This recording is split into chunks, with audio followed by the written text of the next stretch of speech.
It's been nearly 3 weeks difference between that plant and that plant. And it is massive. It looks great. There's not too much going on there, but it's only been planted out for about 3 weeks and it's doing really, really good.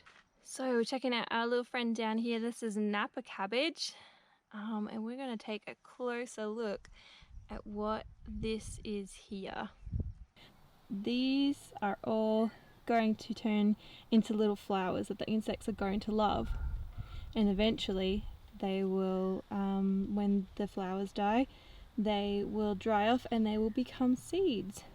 We've had a little bit too much warm weather, so it's sending up this thing, this little flower stalk essentially, because it's feeling stressed out from the warm weather, and so it thinks that its days are nearly done, so it's telling itself to quickly send up some flowers so that it can essentially reproduce and have another generation come up after it.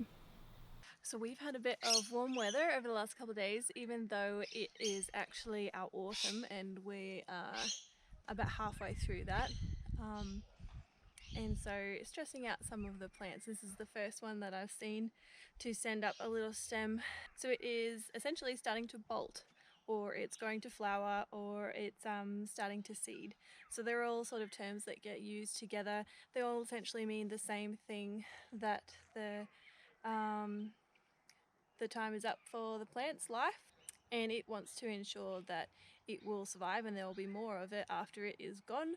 So it is now sending up these little flower buds so that they will flower and the bees will pollinate it, and then the flowers will die off and underneath will be dry seeds that we can harvest and we can replant again.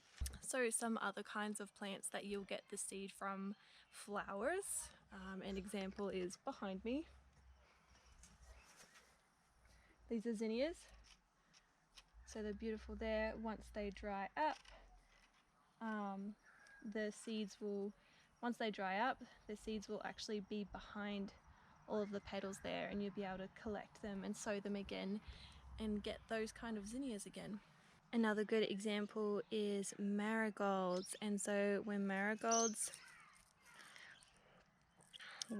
they dry up like this is the flower head, and inside of it, these are all marigold seeds. And so you can see I've left them in the bed. These marigolds here self-seeded, the same as that one. There aren't any of the original ones that are sown in here. Pulled them out a while ago because they were starting to get a bit yuck and I had redbacks living in them. So that's how you get seeds from marigolds, and so that is similar to how a lot of other flowering plants send their seeds off. Look, see all those black and white bits, they're all individual seeds of marigolds. And so I've let some of them just stay in here because I knew that some of them would just come up again. And I know that now just because I've done it, because I've learnt it. So don't ever be worried that you don't know much about gardening, because I'm learning as I go. That's why it's called my garden classroom. Another example over here, this is coriander. It's called confetti coriander. That's why it's sort of a different shape. And it's been too hot for it as well. So it's bolted, it's gone to seed, it's started flowering. So it sends up, instead of like remaining like a smaller bush, it sends up like long stems, and then it'll put off little buds, and they'll open into flowers.